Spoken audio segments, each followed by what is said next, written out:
மேல்பாதி கிராமத்தில் இருக்கக்கூடிய திரௌபதி அம்மன் அப்படிங்கிற ஒரு கோயில் இருக்கு. அந்த கோயில்ல நீதிமன்ற உத்தரவின் பேரால பட்டியலின மக்கள் உள்ள நுழைஞ்சு அவங்களோட வழிபாடு செஞ்சிருக்கிறாங்க. இந்த ஏற்கனவே இந்த சிக்கல் ஒரு வருஷத்துக்கு முன்னாடி நடந்த விஷயம். அந்த பட்டியல மக்கள் உள்ள நுழைஞ்சதாகவும் அங்க நிறைய சிக்கல்கள், சாதி கலவரங்கள் தூண்டுற அளவுக்கு அது போயிடுச்சு. இப்போ அந்த மேல்பாதி கிராமத்துல இந்த பட்டியல் மக்கள் நுழைஞ்சாங்கல்ல, இந்த கிரெடிட் யாருக்கு போகுது அப்படின்னா தமிழ்நாடு அரசுக்கு போகுது. உண்மையாகவே இதுக்கு காரணம் நீதிமன்றம் தான். இது நீதிமன்றத்துக்கே போகாம அரசாங்கமே, காவல்துறையே அந்த மக்களை வந்து கோயிலுக்குள்ள கூட்டு போயிருக்க முடியும். அந்த மாதிரியான அதிகாரம், அந்த அளவுக்கு பலம் தமிழ்நாடு அரசுக்கு இருக்கு. ஒரு சாதிய ஓட்டு வாங்குறதுக்காகவோ அல்லது இந்த சிக்கல்ல நம்ம தலை உருண்டக்கூடாது அப்படிங்கிற முன்னெச்சரிக்கை காரணமா என்ன பண்ணிட்டாங்க அப்படின்னா, இதுக்கு நம்மளுக்கு எந்த சம்மந்தமும் இல்லை, அதனால நாங்க கோர்ட்டுக்கு போறோம் அப்படின்னு என்ன பண்றாங்க அப்படின்னா, கோர்ட்ல போய் பிரச்சனை தீர்த்துட்டு வராங்க. அங்கேயும் வாதாடுறது யாருன்னா தமிழ்நாடு அரசு தான். ஆனா தமிழ்நாடு அரசு நீதிமன்றத்துல போய் உத்தரவை வாங்கிட்டு வந்து காவல்துறையை வச்சுக்கிட்டு பலத்த பாதுகாப்புடன் பட்டியல் மக்கள் உள்ள அழைத்து செல்லப்பட்டார்கள் அப்படிங்கிற அந்த விஷயம் இருக்குல்ல, இதுவே முதல்ல கண்டனத்துக்குரியது. அதனால இந்த வாழ்த்துக்களையும் பாராட்டுகளையும் நாம நீதிமன்றத்திற்கும் நீதி அரசர்களுக்கும் நாம தெரிவிச்சுக்கலாம். இந்த மேல்பாதி கிராமத்துல இந்த திரௌபதி அம்மன் கோயில் இருக்கு. அந்த கோயில் ஒரு குறிப்பிட்ட சாதி மக்களுக்கு உரிமையானதாகவும் அங்க பட்டியல் சாதி மக்கள் உள்ள நுழையக்கூடாது அப்படிங்கிற ஒரு காரசாரமான ஒரு சாதிய பூசல் வந்து ஒரு வருஷ காலமாக நீண்டுட்டு இருந்தது. இப்போ அந்த மக்கள் உள்ள நுழைஞ்சிட்டாங்க. என்ன நடந்துச்சு அப்படின்னா, நீதிமன்றம் உத்தரவு கொடுத்துருச்சு. அரசாங்கமே மக்களை கூட்டு போயிருக்கலாம், கூட்டு போல, அல்லது உரிய பாதுகாப்பு அந்த மக்களுக்கு கொடுத்துருக்கணும், கொடுக்கல. அதாவது உள்ள கூட்டு போய் எந்த அசம்பாவிதனமும் ஏற்படாமல் இருப்பதற்கும் வழிவகை செஞ்சிருக்கலாம், செய்யல. நீதிமன்ற உத்தரவை கையில வாங்கிட்டு காவல்துறை என்ன பண்ணாங்க தெரியுமா? அதாவது காவல்துறைனா காவல்துறை செய்ய வைக்கல, அரசு சொல்லி காவல்துறை செய்யுது. என்ன பண்ணி இருக்கிறாங்கன்னா, உத்தரவு வாங்கிட்டு அன்னைக்கு ராத்திரி அந்த மக்களை கூப்பிட்டு, அந்த பட்டியல் மக்கள் உள்ள வரக்கூடாதுன்னு சொல்றாங்கல்ல, அந்த மக்களை கூப்பிட்டு, அந்த ஊர் மக்களை கூப்பிட்டு பேச்சுவார்த்தை நடத்துறாங்க. ஒரு முறை ரெண்டு முறை இல்ல, பல கட்ட பேச்சுவார்த்தையை நடத்துறாங்க.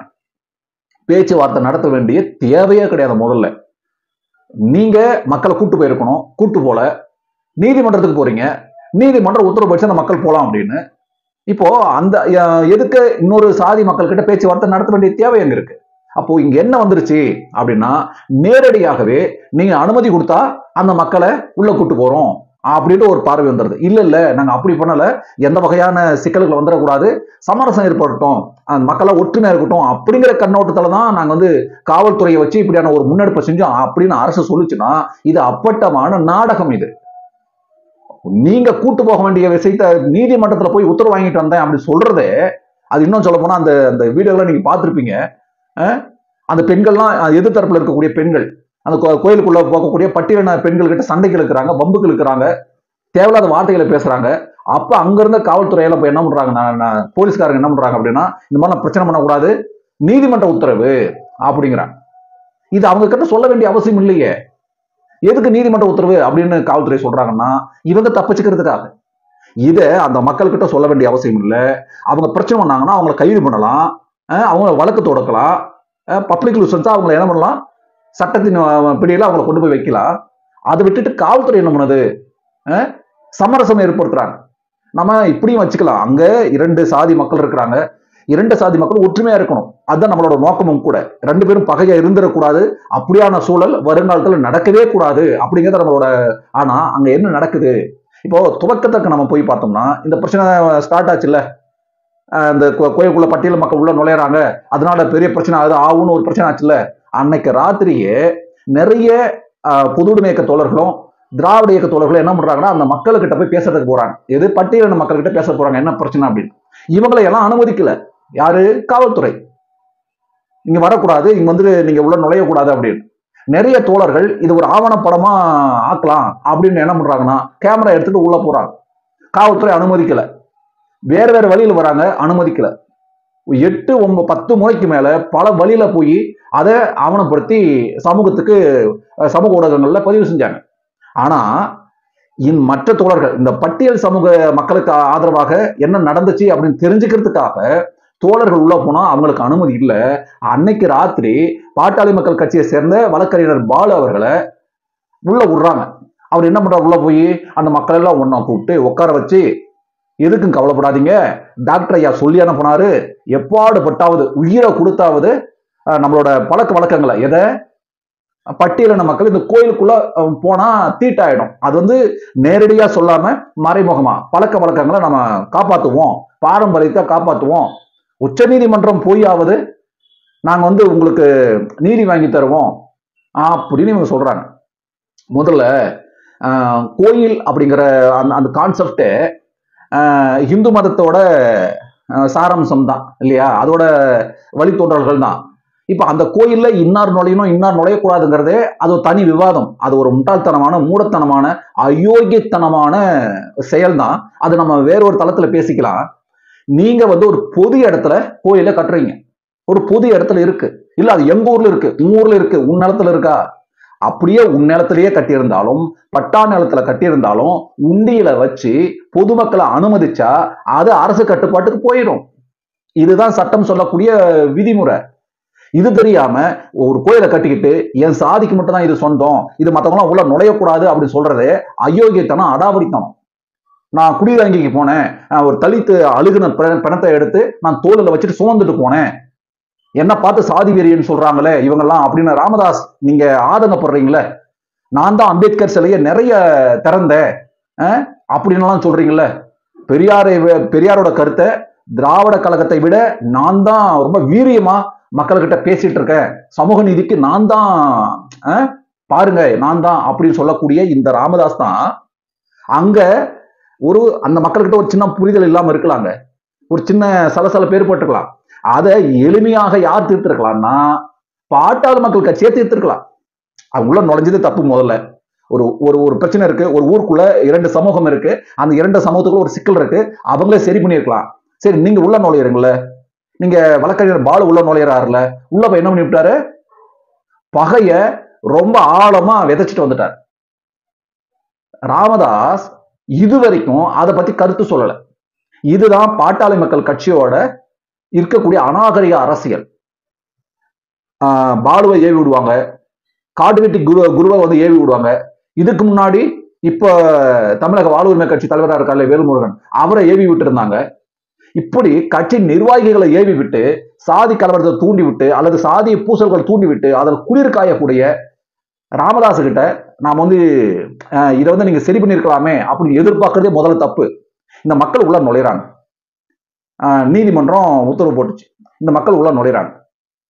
அங்கிருந்த ஒரு பஞ்சாயத்து தலைவர் அவர் என்ன பண்றாருன்னா, ராத்திரி தான் எங்ககிட்ட இந்த தகவலை சொல்றாங்க, ராத்திரி தான் எங்களை பேச்சுவார்த்தை கூப்பிடுறாங்க அப்படின்னு ஒரு வார்த்தையை சொல்றாரு.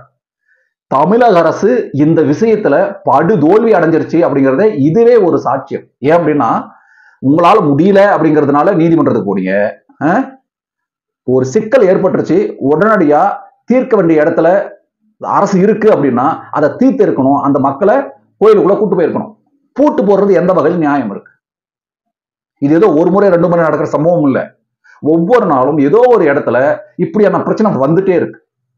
புது இடத்துல கோயிலை கட்டிடுறது, இல்ல அது ஊர் வேற சேரி வேற, நாங்க ஊர் பக்கத்துல தான் நாங்க கோயிலை கட்டியிருக்கிறோம், அது நாங்க சொந்த பணத்துல போட்டு கட்டியிருக்கிறோம்.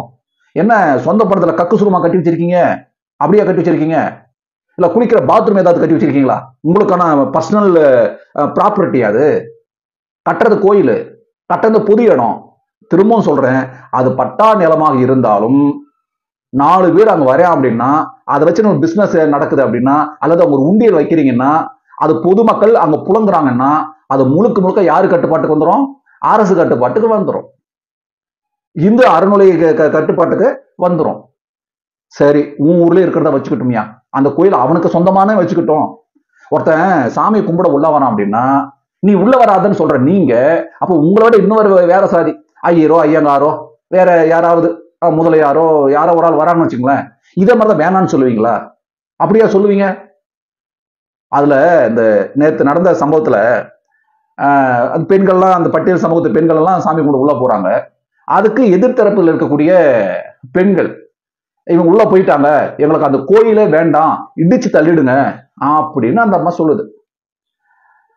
இதுக்கே அந்த பெண்களை கைது பண்ணியிருக்கணும், அல்லது இதுக்கு உடந்தையா இருக்கக்கூடிய ஆண்கள், அவங்க ஆண்களா இல்ல ஆண்கள் வேஷத்துல இருக்கக்கூடிய அது என்ன கேடுகட்ட சென்மங்களா தெரியல, இந்த மாதிரி சாதிய பிரச்சனைகள் வரும்பொழுதோ அல்லது இது மாதிரி ஏதாவது பட்டியல் சமூகத்து மக்களுக்கு எதிராக ஒண்ணு செய்யணும்னா இந்த ஆதிக்க சமூகம் அப்படின்னு நினைக்கிறேன். இவங்களும் அந்த ஒன்றும் பெரிய பணக்காரமோ அல்லது ஒரு பொருளாதாரத்துல உயர்ந்து கல்வியில உயர்ந்தோ கிடையாது.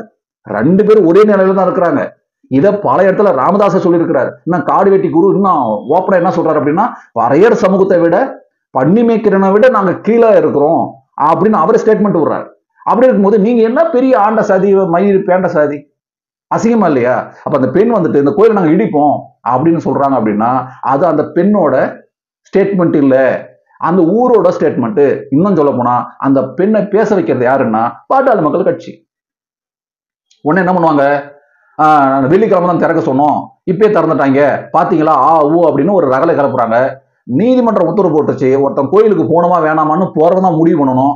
வர்றவனை வாடா போடா அப்படின்னு சொல்றதுக்கு யாருக்கு எந்த தகுதியுமே கிடையவே கிடையாது.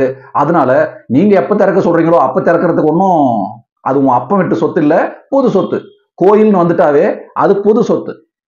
அப்போ இந்த பிரச்சனை என்னவா மாறிடுச்சு நேத்து அப்படின்னா, ஒரு பிரேக்கிங் நியூஸாக ஒரு பரபரப்பு செய்தியாக மாறிடுச்சு.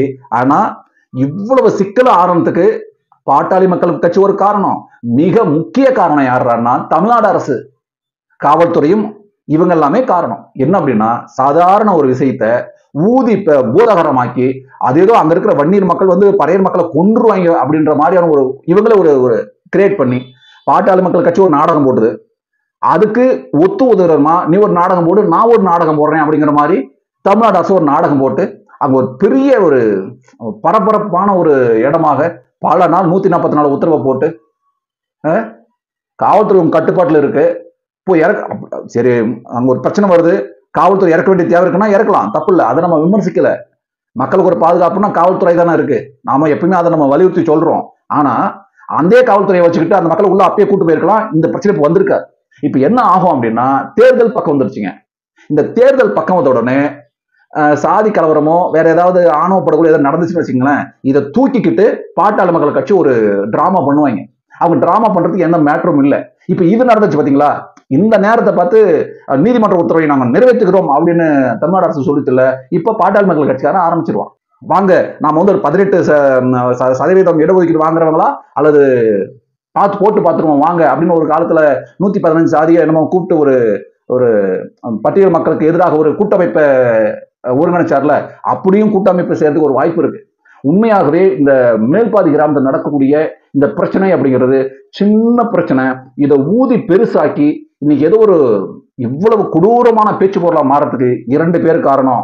ஒன்னு தமிழ்நாடு அரசு, இன்னொன்னு பாட்டாளி மக்கள் கட்சி.